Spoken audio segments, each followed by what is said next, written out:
What would you say to somebody that is just starting to come into this space and getting curious about investing or reinvesting in a big way? I don't know. I mean, I guess one thing about the events industry is there are no barriers. And, probably a dozen years ago, that used to drive us crazy because everybody wanted to be an event planner and everybody wanted to do events.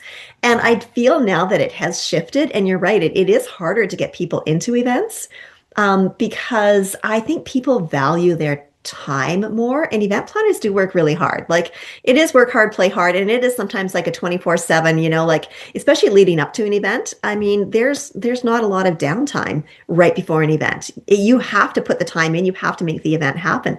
And I think that scared a lot of people off, especially like maybe the Gen Z group is like, I don't know if I really want to work that hard. There's other jobs that I could do that would be easier that are going to pay me the same amount of money. So what is going to happen with the Yeah. events industry? Are we going to be able to attract enough people in, or does the events industry have to change a little bit? I don't know, Lisa. I'm really curious to see how this is all going to unfold.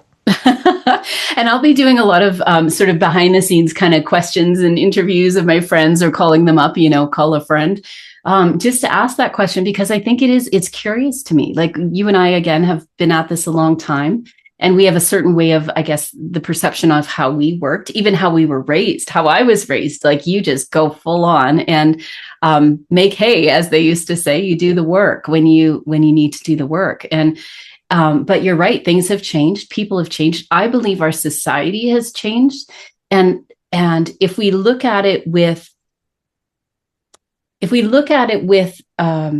opportunistic glass, sort of glasses, not rose colored, but where what can we learn from the Gen Z? What can we learn from the need for smaller connections or smaller sort of groupings, or from the need for giving people opportunity? Because I think people aren't wanting to do less or have less responsibility necessarily. I think they want to be challenged in a way that lights them up.